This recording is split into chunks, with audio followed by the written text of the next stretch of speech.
سیکھنے کا جو موضوع ہے، ٹاپک ہے،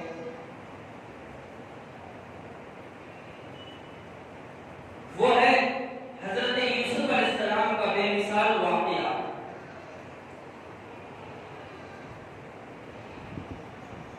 پبلسٹی کا میں اصل موضوع پر آؤں۔ اصل موضوع آپ کے سامنے رکھوں،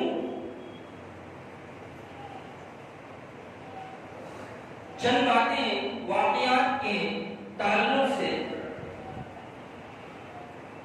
آپ کے گوش گزار کرنا ضروری سمجھتا ہوں۔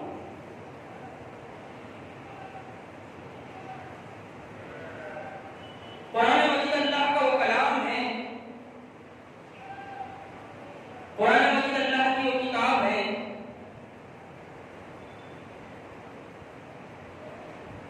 جس کو اللہ رب العالمین نے آج سے 1450 سال پہلے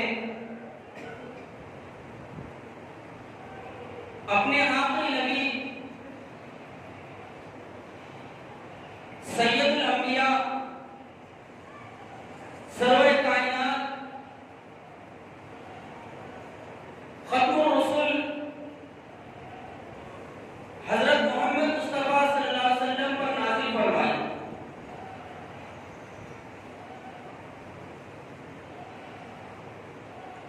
یہ وہ کتاب ہے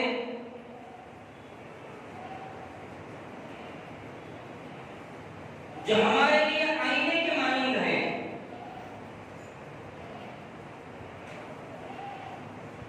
اس کتاب کی روشنی میں ہم اپنے آپ کو بھی جانچ سکتے ہیں، پرکھ سکتے ہیں، اور اللہ کی دیگر بندوں کی بھی پہچان حاصل کر سکتے ہیں۔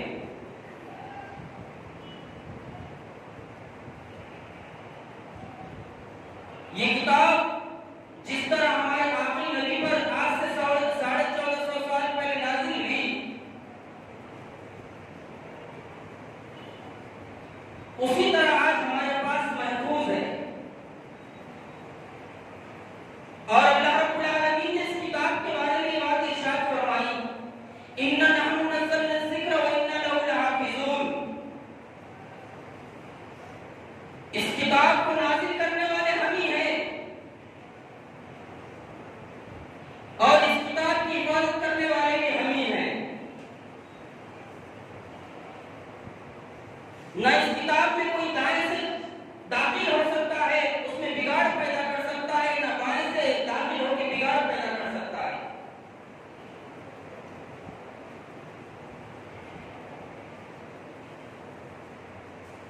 یہ اللہ رب العالمین کی جانب سے ہدایت کا سرچشمہ ہے، جو اس کتاب کو مضبوطی کے ساتھ تھام لیتا ہے، نہ وہ خود گمراہ ہوتا ہے اور نہ کوئی اسے گمراہ کر سکتا ہے۔ اسی لیے اللہ کے رسول صلی اللہ علیہ وسلم نے موطا کی روایت ہے، امام مالک رحمۃ اللہ علیہ نے اس کو بیان فرمایا ہے، ترکت فیکم امرین لن تضلوا تمسکتم بہما کتاب اللہ و سنت رسول اللہ او کما قال علیہ الصلوۃ والتسلیم۔ دیکھو میں تمہارے درمیان دو چیزیں چھوڑ کر جا رہا ہوں، ایک اللہ کی کتاب قرآن مجید اور ایک میری سنت جسے حدیث کہا جاتا ہے۔ ان دونوں کو تم مضبوطی کے ساتھ تھامے رہنا، پکڑے رہنا، چپڑے رہنا۔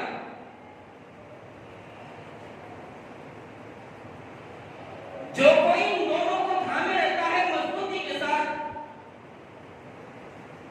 اسے کوئی گمراہ نہیں کر سکتا۔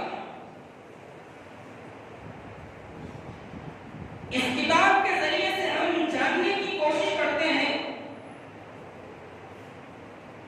کہ اس کتاب میں اللہ رب العالمین نے اپنے بندوں کے لیے کیا کیا باتیں بیان فرمائی ہیں، کیا کیا خبریں بیان فرمائی ہیں۔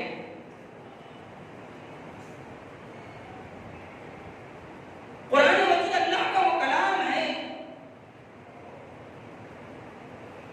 جس میں اللہ رب العالمین نے بے شمار واقعات کو بیان فرمایا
اس دنیا کے پہلے انسان بھی تھے اور اس دنیا کے پہلے نبی بھی تھے،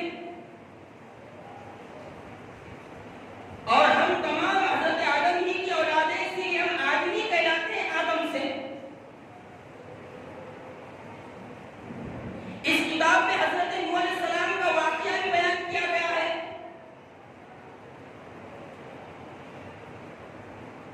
کہ حضرت نوح علیہ السلام اللہ رب العالمین کے برگزیدہ بندے تھے، اور کس طرح انہوں نے اپنی قوم کو دعوت دی۔ مفسرین لکھتے ہیں کہ حضرت نوح علیہ السلام نے اپنی قوم کو 950 سال تک تو دعوت دی، اللہ کی طرف بلایا، اللہ کی توحید یاد دلائی اللہ کے بندوں کو۔ اس کتاب میں ابراہیم خلیل اللہ کا بھی ذکر ہے، جن کو اللہ رب العالمین نے اپنا دوست کہا ہے، جن کی انقلابی تعلیمات کو قرآن مجید نے بیان فرمایا ہے۔ اگر ہم قرآن مجید پڑھیں گے تو موسیٰ کلیم اللہ کا بھی واقعہ ملے گا ہم کو، کہ کس طرح اللہ رب العالمین نے حضرت موسیٰ علیہ السلام کو نبی بنایا، رسول بنایا، اور پھر حکم دیا اذهب إلى فرعون إنه طغى، فرعون کے پاس جائے، موسیٰ بڑا بدماش ہو گیا ہے، بڑا سرکش ہو گیا ہے، اور کس طرح حضرت موسیٰ علیہ السلام نے فرعون کے سامنے، اپنی قوم کے سامنے دعوت کو رکھا، دعوت توحید کو بیان فرمایا، اور اس کے جواب میں فرعون نے ان کے ساتھ کیا کیا آپ بارہا سن چکے ہیں۔ اس کتاب میں عیسیٰ ابن مریم کا بھی واقعہ بیان کیا گیا ہے کہ کس طرح اللہ رب العالمین نے عیسیٰ ابن مریم کو بغیر باپ کے پیدا فرمایا، اور ان کو روح اللہ کہا گیا کہ یہ اللہ کی روح ہے۔ اللہ رب العالمین نے حضرت عیسیٰ ابن مریم کو اپنی نشانی بھی کہا ہے۔ اللہ کے اس کلام میں حضرت یونس علیہ السلام کا واقعہ بھی بیان کیا گیا ہے، جنہیں مچھلی والے کہا جاتا ہے، جو اللہ کا حکم آنے سے پہلے اپنی قوم کو چھوڑ کر چلے گئے تھے۔ اللہ رب العالمین نے جنہیں مچھلی کے پیٹ میں پہنچا دیا، اور جب ان کو اپنی غلطی کا احساس ہوا تو وہ مچھلی کے پیٹ میں کہنے لگے لا الہ الا انت سبحانک انی کنت من الظالمین، اللہ تیری ذات پاک ہے، ہر عیب سے تیری ذات پاک ہے، میں نے اپنے آپ پر ظلم کیا ہے، تیرے علاوہ کوئی عبادت و بندگی کے لائق نہیں ہے۔ یونس متی کا بھی قصہ اللہ تعالیٰ نے اپنی آخری کتاب میں بیان فرمایا ہے، اور اس کے ساتھ ساتھ بہت سارے انبیاء اور رسولوں کے قصے اللہ رب العالمین نے اپنی آخری کتاب میں بیان فرمائے ہیں۔ لگ بھگ 25 نبیوں کا اور رسولوں کا ذکر قرآن مجید میں آیا ہے۔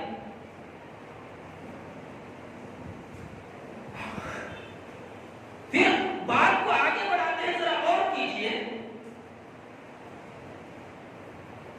قرآن مجید نے کچھ نیک لوگوں کا بھی ذکر کیا ہے۔ اللہ رب العالمین نے اپنی آخری کتاب میں نیک لوگوں کا بھی ذکر کیا ہے، جیسے حضرت لقمان علیہ السلام۔ اللہ رب العالمین نے حضرت لقمان علیہ السلام کی سیرت کو اپنی کتاب میں بیان فرمایا ہے، اور کس طرح حضرت لقمان علیہ السلام اپنے بیٹے کو نصیحت کرتے ہیں، اے میرے بیٹے اللہ کے ساتھ کسی کو شریک نہ کرنا، ان الشرک لظلم عظیم، کہ بے شک شرک ظلم عظیم ہے۔ اللہ رب العالمین نے اپنی آخری کتاب میں ظلم کرنے کا واقعہ بھی بیان فرمایا ہے۔ قرآن مجید حضرت خضر علیہ السلام کا واقعہ بھی بیان فرماتا ہے، حضرت عزیر علیہ السلام کے واقعے کو بھی قرآن مجید نے بیان فرمایا ہے، وغیرہ وغیرہ۔ پھر یارو ذرا غور و فکر کرو، اسی لیے اللہ رب العالمین نے اپنی آخری کتاب میں یہ آیت نازل فرمائی سورہ ذاریات میں، وَلَقَدْ يَسَّرْنَا الْقُرْآنَ لِلذِّكْرِ فَهَلْ مِن مُدَّكِرٍ، تحقیق کہ ہم نے اس قرآن کو سمجھنے کے لیے آسان کر دیا ہے، تو کوئی ہے اس کتاب کو سمجھنے والا، کوئی ہے اس کتاب میں غور و فکر کرنے والا، کوئی ہے اس کتاب میں تدبر کرنے والا، تفکر کرنے والا، جو اس کتاب کو ہدایت کی نیت سے پڑھتا ہے، یہ کتاب اس کو ہدایت کا راستہ بتاتی ہے۔ اس کتاب میں اللہ رب العالمین نے کچھ عورتوں کے واقعات بھی بیان فرمائے ہیں، جیسے حضرت حوا علیہ السلام جو حضرت دادا آدم کی بیوی تھی، حضرت آسیہ جو فرعون کی بیوی تھی، نوح علیہ السلام کی بیوی کا واقعہ بھی اللہ رب العالمین نے بیان فرمایا ہے، حضرت سارہ علیہ السلام کا واقعہ بھی بیان فرمایا ہے جو حضرت ابراہیم علیہ السلام کی بیوی تھی، حضرت حاجرہ کا واقعہ بھی بیان فرمایا ہے جو حضرت ابراہیم کی بیوی تھی، حضرت مریم علیہ السلام کا واقعہ بیان فرمایا ہے اور ان کو ایک بہترین خاتون کی شکل میں قرآن مجید نے بیان فرمایا ہے۔ اور اسی کے ساتھ ساتھ حضرت لوط علیہ السلام کی بیوی کا واقعہ بھی بیان فرمایا ہے اور زلیخا کا بھی واقعہ بیان فرمایا ہے۔ تھوڑا اور آگے آتے ہیں، قرآن مجید نے قوموں کے واقعات کو بھی بیان فرمایا ہے، بہت ساری قوموں کے نام لے کے اللہ رب العالمین نے اپنی آخری کتاب میں ان کے واقعات کو نقل کیا ہے، جیسے قوم عاد، قوم ثمود، اصحاب الرس، اصحاب تبع، قوم صالح، اصحاب القریہ، اصحاب السبت، اصحاب الاخدود، ان قوموں کا ذکر بھی اللہ رب العالمین نے اپنی آخری کتاب میں بیان فرمایا ہے۔ اتنا تفصیل کے ساتھ کیوں رکھ رہا ہوں میں؟ کیونکہ جب ہم حضرت یوسف علیہ السلام کا واقعہ سنیں گے تو ہم کو پوری بات اچھے طریقے سے سمجھ میں آ جائے گی انشاءاللہ۔ پھر وہ اللہ کا کلام ہے یارو، جس میں اللہ تعالیٰ نے اپنے کچھ ظالم بندوں کا بھی قصہ واقعہ بیان فرمایا ہے۔ اس دنیا میں جو ظالم اللہ کے بندے گزرے ہیں، جنہوں نے لوگوں پر ظلم کیا ہے، اللہ کی نافرمانی کی ہے، اللہ کی سرکشی کی ہے، ان ظالموں کا بھی ذکر اللہ رب العالمین نے اپنی آخری کتاب میں بیان فرمایا واقعات کی شکل میں، جیسے فرعون ہے، کس طرح جو ہے بنی اسرائیل پر اس نے ظلم اٹھایا اور کس طرح جو ہے موسیٰ علیہ السلام کے مقابلے پر آیا، پورا واقعہ قرآن مجید نے کئی مقامات پر بیان فرمایا ہے، اور فرعون کا آخر میں جو انجام ہوا ہے اس انجام کو بھی اللہ رب العالمین نے بیان فرمایا ہے۔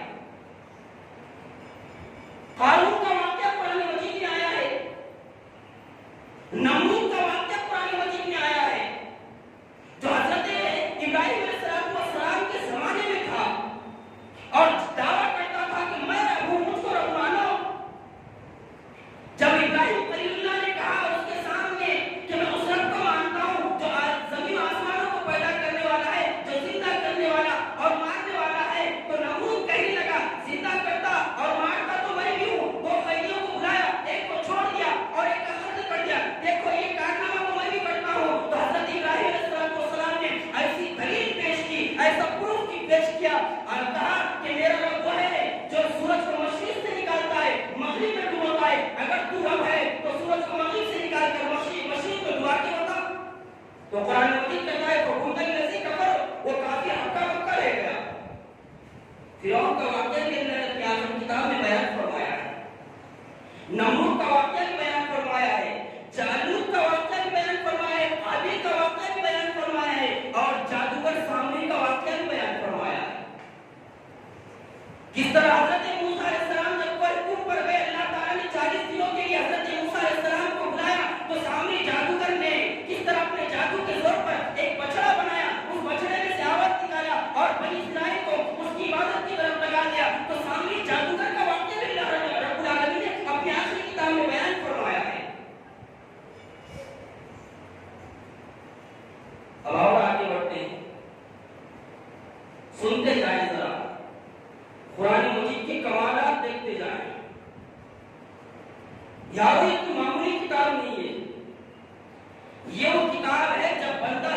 زمین پر پڑتا ہے تو آسمان سے فرشتوں کا نزول شروع ہو جاتا ہے.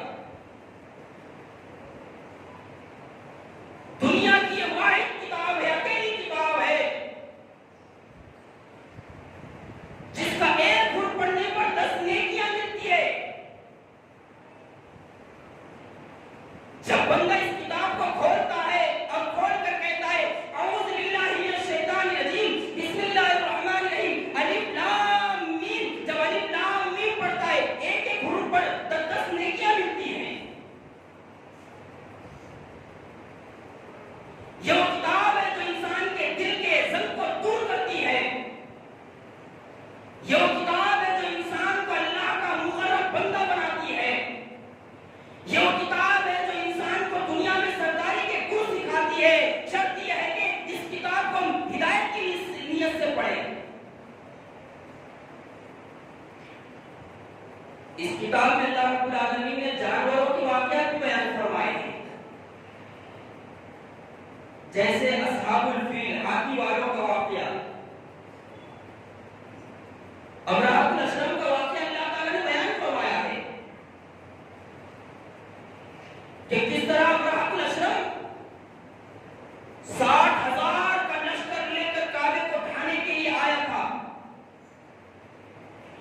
اور جب وادی محصر میں پہنچا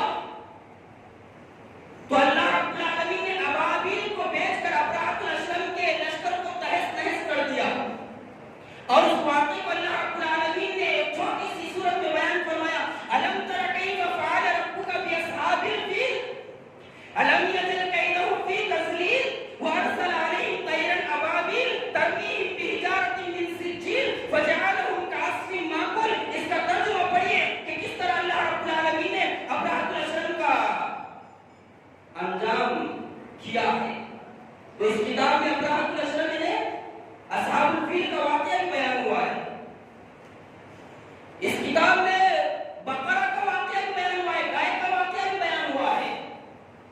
اس کتاب میں ناقۃ الصالح، حضرت صالح علیہ السلام کی اونٹنی کا واقعہ بھی بیان ہوا ہے. حضرت صالح علیہ السلام نے کہا تھا اور یہ اونٹنی نشانی کے طور پر جو ہے ایک چٹان کے ذریعے سے نکلی تھی، اور یہ اونٹنی عام اونٹنیوں سے بہت زیادہ بڑی تھی، بہت زیادہ جو ہے تندرست تھی. حضرت صالح علیہ السلام نے فرمایا تھا اے میری قوم کے لوگوں، جس وقت میری اونٹنی جو اللہ تعالیٰ نے نشانی کے طور پر بھیجا ہے اس کے پانی پینے کی جب باری ہو تو تم پانی نہیں پینا. ایک بدبخت نے جو ہے اس کی پونچھیں کاٹ دی، اور جب پونچھیں کاٹ دی تو اللہ تعالیٰ کا عذاب نازل ہوا. تو اللہ تعالیٰ نے ناقۃ الصالح کی اونٹنی کا واقعہ بھی بیان فرمایا ہے.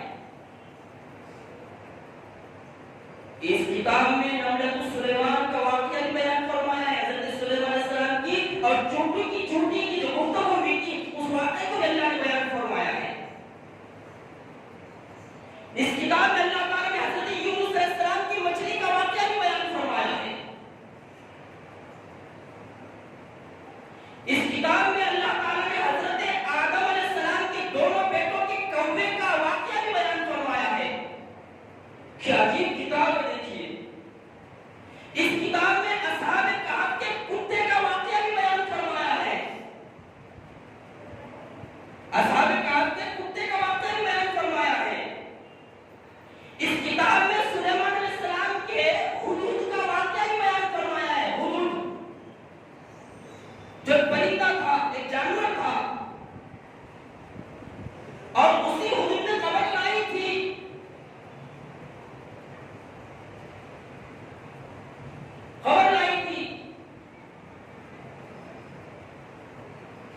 اس کتاب میں حضرت اسماعیل علیہ السلام کے مینڈے کا واقعہ بھی بیان ہوا ہے. اللہ رب العالمین اپنی آخری کتاب میں یہ بہت سارے واقعات بیان فرمائے ہیں. اب سوال یہ پیدا ہوتا ہے کہ رب العالمین نے اپنی آخری کتاب میں یہ سارے واقعات کیوں بیان فرمائے ہیں؟ کیا ان واقعات کو سن کر ہم مزے لیں؟ کیا ان واقعات کو جان کر ہم بس سن لیں اور ایک کان سے سنیں اور ایک کان سے چھوڑ دیں؟ یا یہ صرف پچھلی قومیں کی خبریں ہیں؟ جی نہیں. ہمیں یاد رکھیں اچھے طریقے سے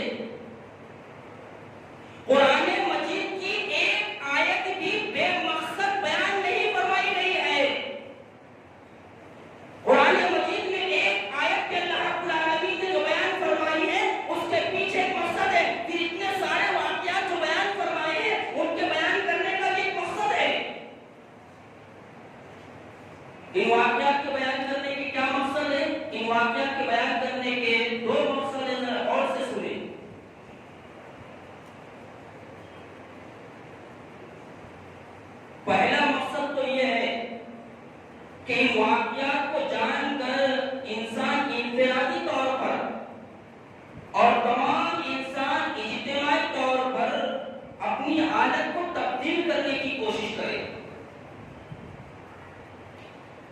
اللہ تعالیٰ نے اس دنیا میں کس طرح ظالموں کو تباہ و برباد کیا ہے، انسان اجتماعی طور پر اور انفرادی طور پر اس سے سبق حاصل کرے. وہ کون سے اعمال ہے جس کی بنیاد پر اللہ نے فرعون کو تباہ و برباد کیا؟ وہ کون سے کرتوت ہے جس کی بنیاد پر اللہ تعالیٰ نے قارون کو تباہ و برباد کر دیا؟ وہ کون سے کام ہے جس کی وجہ سے اللہ تعالیٰ نے اپنے نبی کے سگے چچا ابو لہب کو تباہ و برباد کر دیا اور اس کی ہجروں میں اللہ تعالیٰ نے اپنی آخری کتاب میں سورت نازل فرمائی؟ ان واقعات کو بیان کرنے کا پہلا مقصد کیا ہے کہ ہم انفرادی طور پر اجتماعی طور پر اپنی اصلاح و تربیت کریں، کیونکہ اللہ رب العالمین نے اپنے آخری کتاب میں یہ بات ارشاد فرمائی. کیا ارشاد فرمایا؟ ذرا غور سے سنتے ہیں. ان اللہ لا یغیر بقوم حتی یغیروا ما بانفسہم. اللہ رب العالمین نے اس آیت میں الٹیمیٹم دے دیا ہے، مشورہ سنا دیا ہے کہ اگر تم اللہ کی مدد حاصل کرنا چاہتے ہو، اللہ کے وفادار بننا چاہتے ہو، اللہ کے نور نظر بننا چاہتے ہو، تو کیا کرو؟ ان اللہ لا یغیر بقوم حتی یغیروا ما بانفسہم. اللہ تعالیٰ کسی قوم کی حالت اس وقت تک نہیں بدلتا، تبدیل نہیں کرتا یہاں تک کہ وہ خود اپنے حالت کو تبدیل نہ کرے. ذرا غور کیجیے، آج پوری دنیا میں مسلمانوں پر ظلم و ستم ہو رہا ہے. پوری دنیا میں مسلمان ظلم و ستم کی چکی میں پیسے جا رہے ہیں. تو ان چیزوں کی وجوہات معلوم کرنے کی کوشش کریں ہم، اور جب تک ہم اپنے آپ کو تبدیل نہیں کریں گے اللہ تعالیٰ کا قانون تبدیل نہیں ہوگا، اللہ تعالیٰ کا قانون بدلے گا نہیں. ان واقعات کے ذریعے سے پھر ہم کو جو دوسرا مقصد ملتا ہے ان واقعات کے بیان کرنے کا، وہ کیا ہے؟ وہ یہ ہے کہ ہم اپنی حالت کو تبدیل کس طرح کریں. ہم قرآن مجید کو پڑھیں اور دیکھیں کس طرح اللہ کے نیک بندوں نے اللہ کو خوش کرنے کے کام کیے، ان کے نقش قدم کو اپنائیں، اللہ ہمارے حالات تبدیل کر دے گا. اور جن لوگوں نے اللہ کی نافرمانی کی، سرکشی کا راستہ اختیار کیا، اللہ کے معاملے میں بغاوت کا راستہ اختیار کیا، تو اللہ تعالیٰ نے کس طرح ان کو نیست و نابود کیا. ان سے نصیحت حاصل کرے تو ہمیں اللہ رب العالمین ہر طرح کی مصیبت اور پریشانی سے بچا لے گا، ہر طرح کی مصیبت اور پریشانی سے بچا لے گا. اور پھر ان واقعات کے بیان کرنے کا ایک بہت بڑا کیا مقصد ہے معلوم؟ ان واقعات کے بیان کرنے کا ایک بہت بڑا مقصد یہ ہے کہ ان واقعات کے بیان کرنے کی وجہ سے نبی کی صداقت ثابت ہوتی ہے. ہمارے آخری نبی کے نبی ہونے کی دلیل ہے یہ واقعات، کہ آپ کے پیدا ہونے سے برسوں پہلے بہت سارے واقعات رونما ہو چکے ہیں، لیکن اللہ رب العالمین نے جب آپ پر اپنی آخری کتاب نازل فرمایا تو ان واقعات کو بیان فرما کر اپنے نبی کی صداقت کو ثابت کیا ہے. تو دیکھو ان واقعات کو میرا نبی جانتا نہیں ہے، میرے نبی نے پڑھا نہیں ہے، لیکن میں جو کتاب نازل کر رہا ہوں اپنے نبی پر، اس نبی کے اوپر جو کتاب نازل ہو رہی ہے اس کتاب میں ان واقعات کو بیان کر کے یہ میں بتا رہا ہوں، سمجھا رہا ہوں کہ میرا نبی برحق ہے. ہمارے نبی کے نبی ہونے کی تصدیق ہوتی ہے واقعات کے ذریعے سے. اب آئیے اس تمہید کے بعد اس واقعے کی طرف آتے ہیں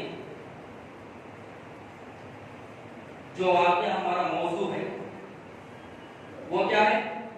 حضرت یوسف علیہ السلام کا بے مثال واقعہ. جن حالات سے ہم گزر رہے ہیں، میں یہ بات کہہ دوں کہ ہم ان حالات سے نہ ڈرے نہ گھبرائیں. ان حالات سے ڈرنے اور گھبرانے کی ضرورت نہیں ہے، کمزور ہونے کی ضرورت نہیں ہے، بلکہ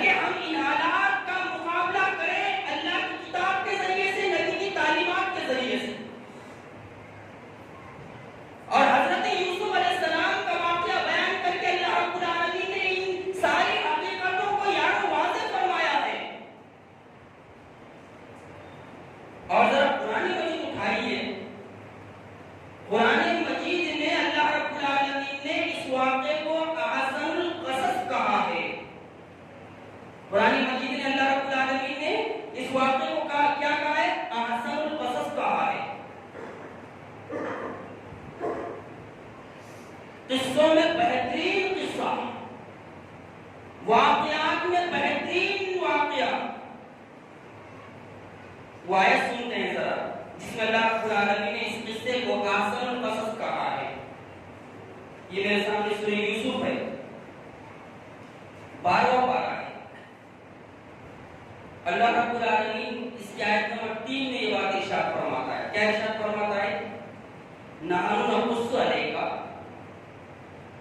احسن القصص بما اوحینا الیک ھذا القرآن وان کنت من قبلہ لمن الغافلین۔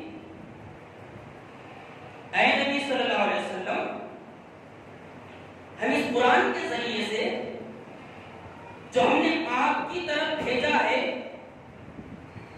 ایک سب سے اچھا قصہ، ایک سب سے بہترین قصہ، احسن القصص میں سے ایک قصہ آپ کو سناتے ہیں۔ اور آپ صلی اللہ علیہ وسلم اس سے پہلے ایسے قصوں سے بالکل بے خبر یعنی انجان تھے۔ اس آیت میں اللہ رب العالمین نے اس واقعے کو احسن القصص کہا ہے۔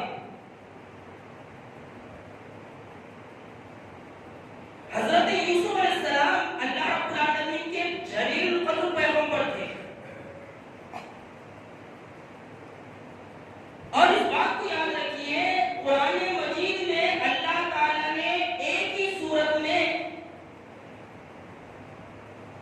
جتنے تفصیل کے ساتھ حضرت یوسف علیہ السلام کا ذکر کیا ہے، واقعہ بیان کیا ہے، کسی ایک سورت میں کسی اور نبی کا واقعہ بیان نہیں کیا ہے۔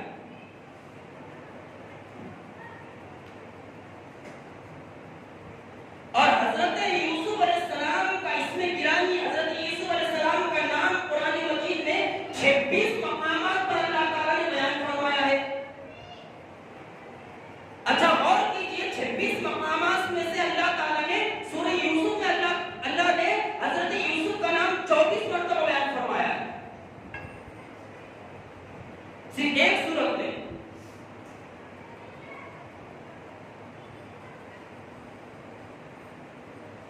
اب سوال یہ پیدا ہوتا ہے کہ قرآن مجید اس واقعے کو احسن القصص کیوں کہتا ہے؟ قصوں میں سے بہترین قصہ کیوں کہا گیا ہے اس کو، قصے کو؟ ابھی میں نے آیت پڑھی، نحن نقص علیک احسن القصص بما اوحینا الیک ھذا القرآن۔ ہم بیان کرتے ہیں آپ پر میرے پاک پیغمبر قصوں میں بہترین قصہ۔ کیا وجہ ہے، کون سا کمال ہے کہ اللہ رب العالمین نے اس قصے کو احسن القصص قرار دیا ہے؟ اب علماء مفسرین کیا لکھتے ہیں ذرا غور سے سنیے۔ علماء مفسرین کہتے ہیں کہ اس قصے کو بہترین قصہ کہنے کی ایک وجہ یہ ہے کہ جتنی عبرتیں، جتنی نصیحتیں اور جتنی حکمتیں اس ایک واقعے میں اللہ رب العالمین نے بیان فرمائی ہے، یکجا کرتی ہے، اتنی عبرتیں، اتنی نصیحتیں اور اتنی جو ہے حکمتیں کسی ایک واقعے میں جمع نہیں فرمائی۔ حسین علی الوانی رحمۃ اللہ علیہ فرماتے ہیں، جو مفسر قرآن ہے، احسن القصص اس قصے کو کہنے کا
اور پھر دوسری وجہ کیا ہے احسن القصص کہنے کی اس قصے کو؟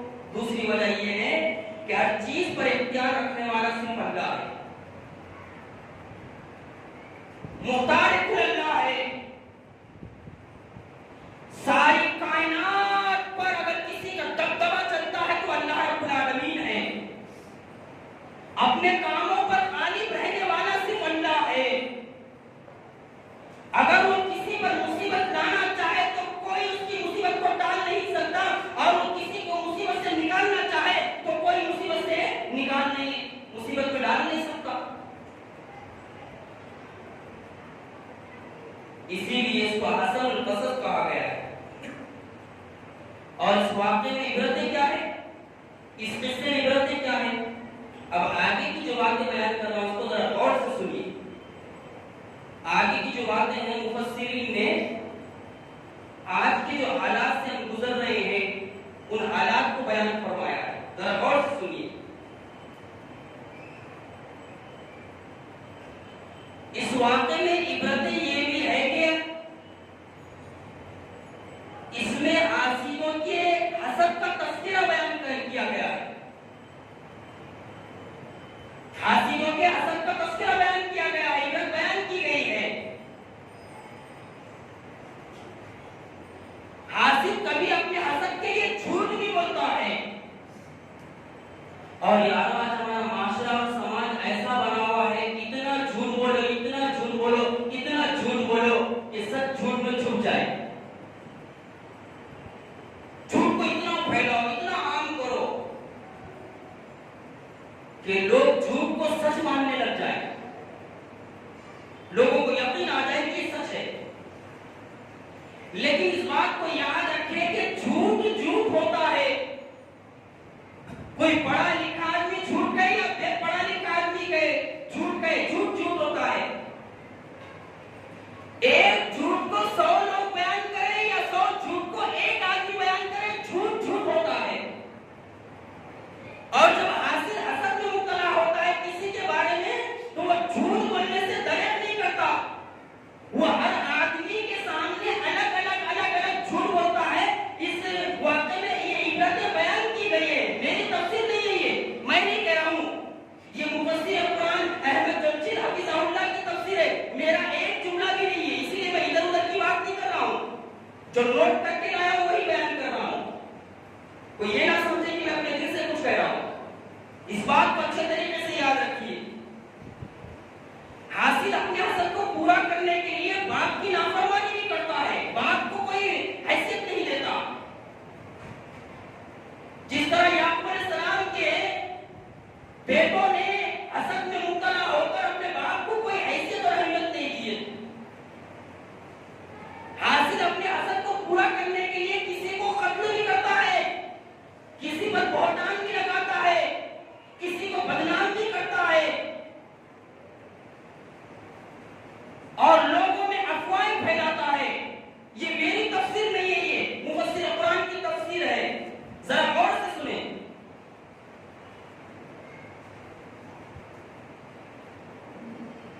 اور دوسری طرف اس واقعے میں یہ بھی عبرتیں ہیں کہ حاسدین کی اپنی کاروائیاں اپنی جگہ ہوتی ہے۔ ذرا غور سے سنیے اس جملے کو،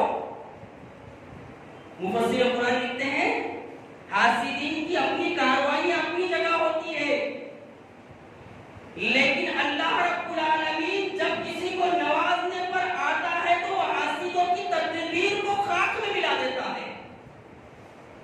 اللہ جب کسی کو نوازنے پر آتا ہے، اللہ کسی کو مرتبہ اور مقام دینے پر آتا ہے، اللہ کسی کو سربلندی دینے پر آتا ہے، اللہ تعالیٰ کسی کو فیمس کرنے پر آتا ہے تو حاسدوں کی ہر چال کو نیست و نابود کر دیتا ہے اور مٹی میں ملا دیتا ہے۔ یہ اللہ کا قانون ہے یہ۔ اسی لیے حق کے کام سے نہ دور رہیں اور نہ حق کے کام سے بھاگنے کی کوشش کریں۔ اگر ہم حق پر ہیں تو اس بات کو یاد رکھیے کہ حاسدین کا حسد ہم کو نہ کمزور کر سکتا ہے نہ مٹا سکتا ہے۔ یہ دیکھیے کیا واقعہ ہے، کیا حکمت اور عبرت بیان کی گئی اس واقعے میں۔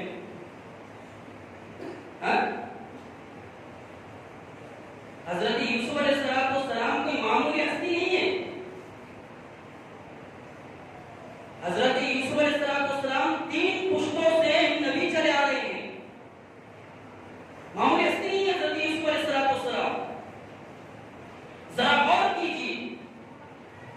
باپ یعقوب بھی نبی ہے علیہ السلام.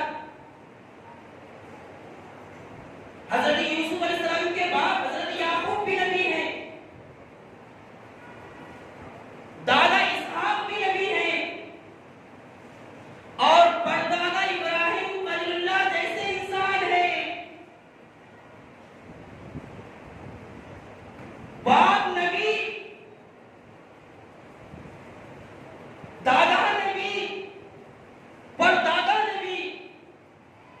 یوں سمجھ لے حضرت یوسف علیہ السلام کے رگ رگ میں نبیوں والا خون ہے، اور جس شخصیت کے رگ رگ میں نبیوں والا خون ہے اس کے مرتبہ مقام کا کیا کہنا یارو، کیا کہنا. اور پھر آگے یہ بات بھی یاد رکھیے کہ اللہ تعالیٰ جس کو کمال دیتا ہے، جس کے چاہنے والے پیدا ہوتے ہیں، اس کے حاسدین بھی پیدا ہو جاتے ہیں. اس کے حاسدوں کی بھی کمی نہیں ہوتی. اور حضرت یوسف علیہ السلام اتنے حسین تھے، اتنے خوبصورت تھے. اللہ رب العالمین نے اتنی خوبصورتی دیا تھا ان کو. اللہ کے رسول صلی اللہ علیہ وسلم فرماتے ہیں، مسلم شریف کی روایت ہے، میں نے معراج کی رات آسمان پر اپنے بھائی یوسف کو دیکھا، اور جب میں نے اپنے بھائی یوسف کو دیکھا علیہ السلام تو وہ اتنے خوبصورت تھے، دنیا کی آدھی خوبصورتی اللہ نے حضرت یوسف کو دے رکھی ہے. دنیا میں جتنی خوبصورتی ہے نا، اس کا آدھا حصہ حضرت یوسف علیہ السلام کو ملا تھا. لیکن اس بات کو یاد رکھیے، حضرت یعقوب علیہ السلام حضرت یوسف علیہ السلام کو بہت زیادہ چاہتے تھے. حضرت یوسف حضرت یعقوب کے نور نظر تھے. لیکن یہ ظاہری خوبصورتی کی وجہ سے نہیں تھا کہ حضرت یوسف علیہ السلام بہت زیادہ خوبصورت ہے، بلکہ باطنی کمالات کی وجہ سے تھا. حضرت یعقوب علیہ السلام نے اپنے اس پیارے بیٹے میں دیکھا کہ اللہ رب العالمین آگے چل کر اس کو کوئی کمال سے نوازنے والا ہے. اللہ رب العالمین میرے اس پیارے بیٹے کو نبوت سے نوازنے والا ہے. اسی لیے حضرت یعقوب حضرت یوسف علیہ السلام سے بہت محبت کرتے، بڑا پیار کرتے تھے. اب آئیے ذرا آگے بڑھتے ہیں.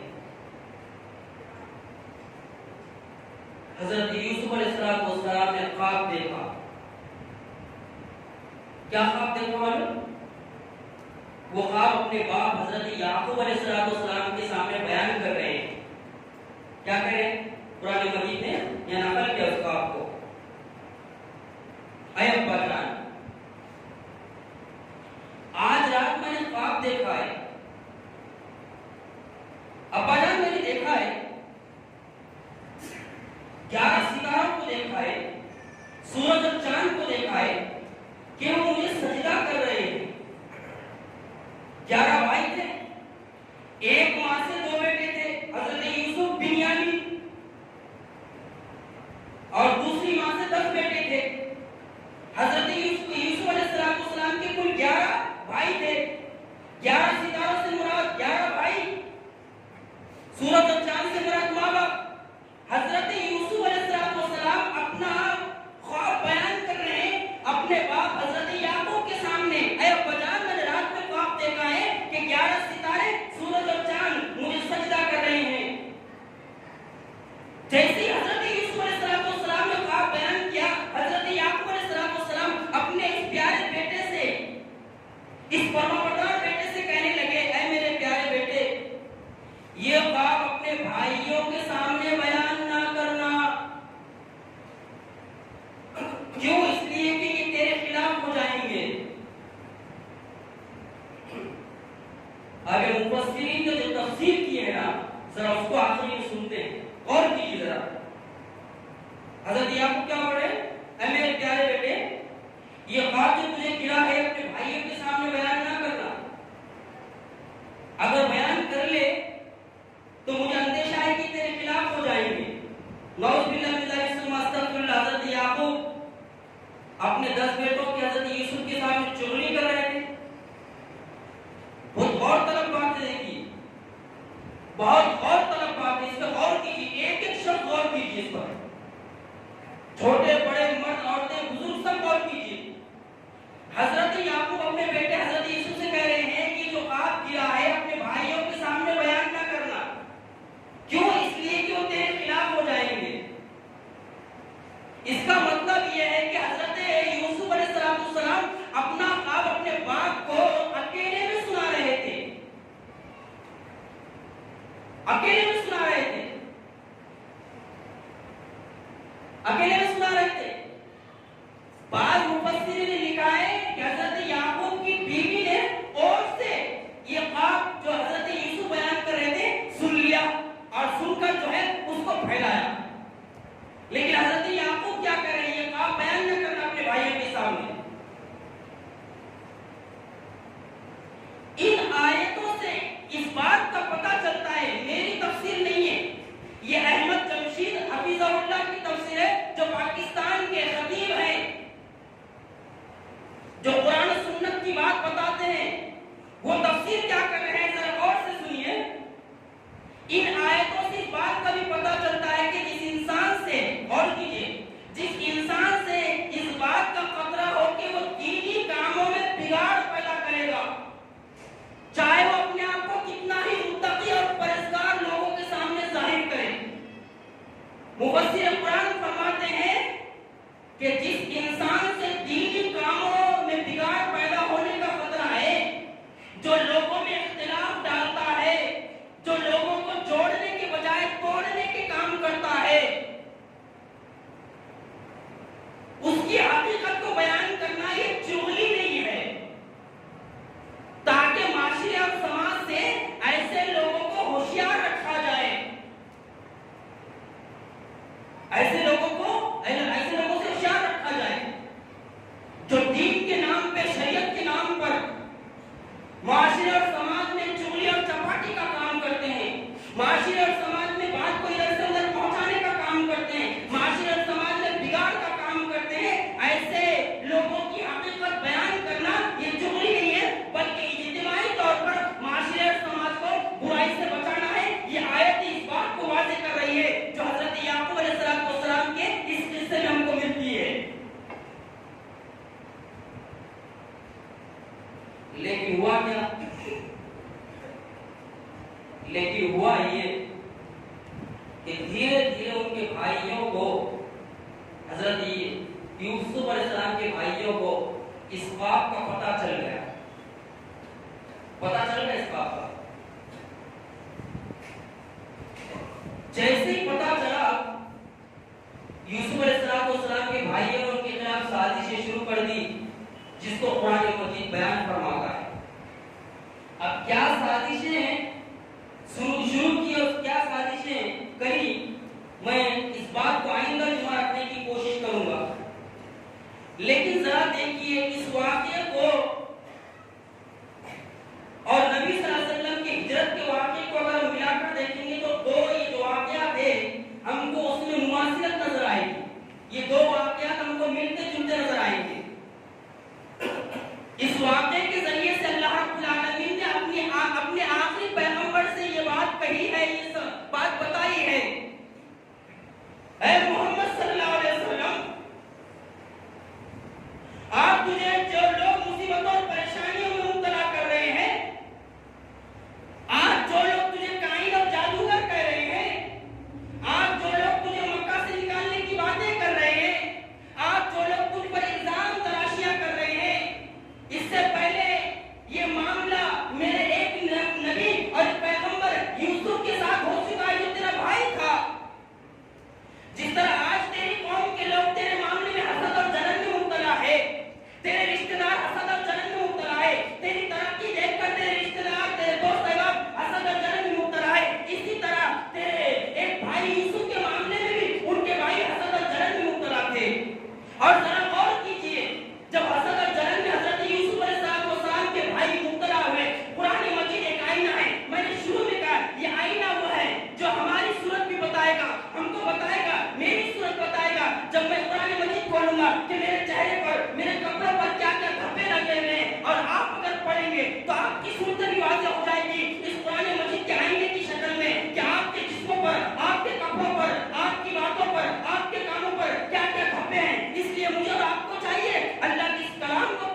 اس کلام کے ذریعے سے ہم کو جو نصیحت ملتی ہے، اس واقعے کے ذریعے سے جو عبرتیں ملتی ہے، جو ہم کو حکمتیں ملتی ہے، اس کو حاصل کرنے کی کوشش کریں. اور جب تک ہم قرآن مجید کی طرف اجتماعی طور پر نہیں آئیں گے، یہ حالات ایسے ہی رہیں گے. ہم سب کو آنا ہوگا اللہ کی کتاب کی طرف. علم والوں کو بھی اور جن کو علم نہیں ہے وہ بھی آئے علم کی طرف.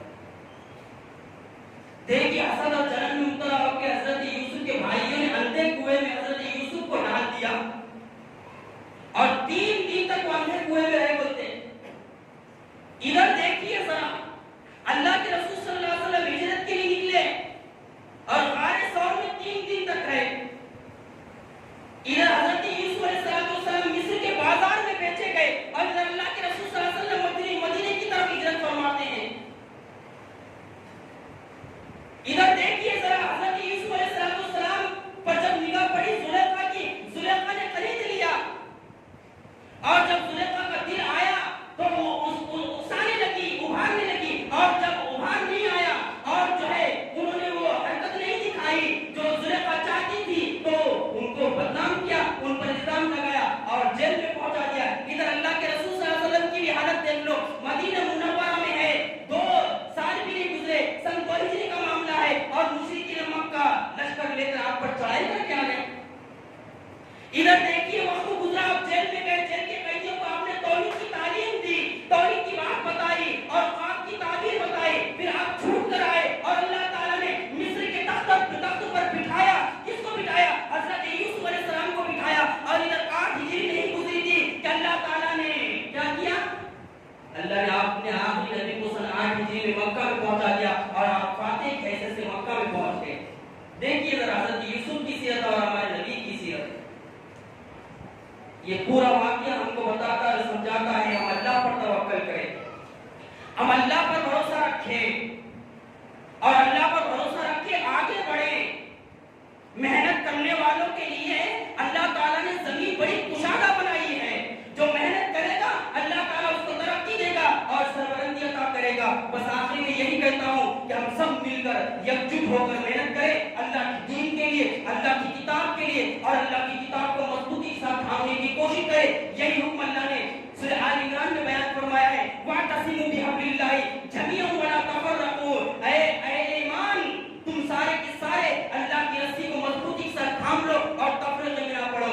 اگر ہم چاہتے ہیں اللہ کی مدد آئے، اللہ کی نصرت ملے اور اللہ تعالیٰ ہمارے دلوں میں الفت اور محبت پیدا کرے، ہمیں چاہیے ہم اللہ کی دین کی طرف آئے، اللہ کی کتاب کی طرف آئے. بس اللہ تعالیٰ سے آخری میں دعا ہے کہ اللہ رب العالمین جس اخلاص کے ساتھ میں نے باتیں بیان فرمائی ہے اسی اخلاص کے ساتھ بزرگوں، نوجوانوں، خواتین کو سمجھنے کی توفیق عطا فرمائے. اللہ رب العالمین ہمیں قرآن و سنت کی طرف آنے کی توفیق عطا فرمائے، اپنے اندر اتحاد اتفاق پیدا کرنے کی توفیق عطا فرمائے، اللہ کی کتاب کو مضبوطی سے تھامنے کی توفیق عطا فرمائے. اللہ جب تک زندہ رکھے توحید پر زندہ رکھے، اللہ جب موت دے تو توحید پر موت دے.